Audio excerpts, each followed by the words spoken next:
If you've ever read a book and you're like, I love that book, but what do I read next? I got you. Hey book besties, welcome back to my channel. Today we're going to be doing a round of if you liked this book, then you should read this book. But before we dive in, make sure you hit that subscribe button and stick around for more book content. I love sharing reading recommendations like this one, book reviews, reading roundups, unboxing videos, just all of the fun bookish things, so make sure you're following along. So today I have 5 popular books in historical fiction, thriller, and romance genres, and then reading recommendations based on those books. Sometimes I feel like it's hard to find a book that is similar to another book. A lot of times I'll look stuff up online and it's like, that doesn't even really make sense, or it's just another popular book to read. Whereas these picks are ones that you haven't probably heard about before, and you definitely should. First, we're gonna start with my historical fiction pick. So if you liked The Four Winds by Kristen Hanna, now I will say that this is probably one of her underhyped books. Everybody talks about The Nightingale, and even The Great Alone is very popular, but The Four Winds is one I really don't hear about a lot, and it was amazing. The story follows a woman during the Dust Bowl, and it does venture out after that as well, because of what happens during the Dust Bowl. This woman, Elsa, has to move her family to California to get away from the sickness that's caused by ingesting too much of the dust.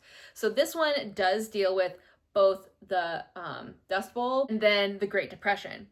Now, if you enjoyed this book, especially the Dust Bowl era part, then you need to read Before Dorothy.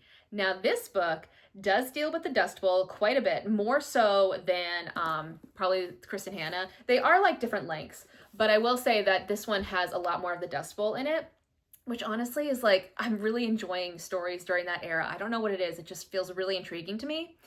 But this story is actually about Auntie Em from The Wizard of Oz. And Before Dorothy, you're learning about Auntie Em before Dorothy came to live with her. So this story follows Auntie Em in the beginning of her life before she came to Kansas.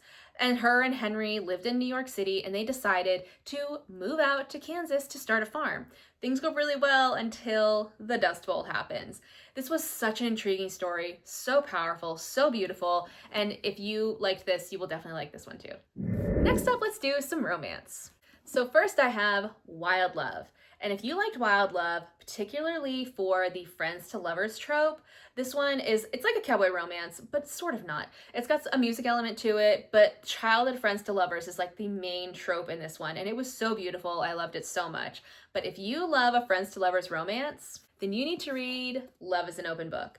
The friends to lovers in this was so good. Now, I will say this one is not childhood friends to lovers, but I mean, it's still a similar kind of vibe. These two met in college, and they were friends for 10 years, and then they start working together on a book for her, and sparks fly. It's so cute. And also, it is workplace romance, which this one is too, so very similar vibes there. So if you really enjoyed Wild Love, then you have got to pick up Love is an Open Book. Next up is a romantic suspense. So if you read and loved Fragile Sanctuary, this is the first book in the Sparrow Falls series, and you're following a woman who moves back to her hometown, and there was something bad that happened when she was a kid. There was a fire at her house, and she's kind of back home sort of figuring out what happened back then as she's trying to renovate this house.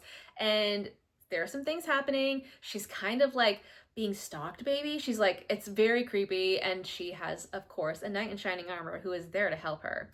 Now, if you liked this, then you need to read The Tomorrows After You. This is an extremely underhyped book. I think there are maybe 100 reviews on Goodreads, so if you've not read this yet, you need to check it out. It's so beautiful. But again, in this story, we're following a woman who moves back to her hometown. She's a journalist, and she's moved back because she had something bad happen with her reputation in the city where she was living, and so she's moved back to kind of get away from it. But that journalistic instinct is still there, so she's doing some investigating of her own, similar to the FMC in this one, and she does meet a handsome man who is in town, and he actually just got out of jail because of something that happened to his house when he was younger. And there's kind of mystery associated with that she's also investigating in the story. It was so intriguing. I feel like the romance and suspense was balanced so well in this one. It was a beautiful book. You have to read it. Now let's do some thriller. So if you liked The Only One Left, now this is my favorite thriller book. Well, maybe it's one of them anyway. But this follows a woman who gets a job working at this house that is secluded. It's like a little bit about to fall off this cliff here, and there are some weird things happening in this house, and you're not sure, like, are there paranormal vibes going on here? Like, is everybody okay in this house? Like, what's happening? There are a lot of secrets too about the past that end up coming to light in like a really crazy way. It was a really intriguing story and had these like very dark atmospheric vibes to it, which I loved. So if you enjoyed this book, then you need to read Daisy Darker. Daisy Darker is one of Alice Feeney's underhyped books. You don't hear about it as much as some of her other ones, but this had a very similar vibe to The Only One Left, where it was like a very secluded kind of vibe. It takes place in a mansion, and I think Scotland. It's somewhere like in Europe, and it's just a very secluded place. And all of these people, it's a family, they meet back together like after years of not really seeing each other, and they're stuck at the house because there's a storm and they can't leave because you can only get there by a boat. So isolation vibes for sure in this one, and it had that same like kind of creepy vibe in the house going on. There's a mystery happening, you're not sure what's going on, you're not sure if there are paranormal vibes happening here. It was so crazy, and the vibes, like I said, are very similar in both of these books. So if you liked The Only One Left, try Daisy Darker.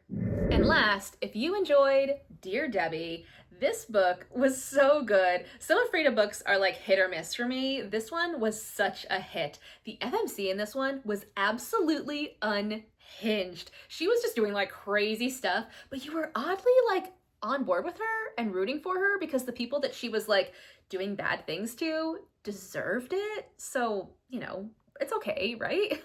But if you enjoyed the unhinged vibes in this one, then you need to read Best Offer Wins, because the FMC in this one is equally as unhinged as the one in Dear Debbie. Like, in this book, she is trying to find her dream house. She's found it, but it's not for sale. And she is going to great lengths to get it. And again, similar to Dear Debbie, you're kind of rooting for her, even though she's doing bad stuff. It was so good. So these ones are like thrillers that are more like fun and like following along with an unhinged vibe. And it was a great time.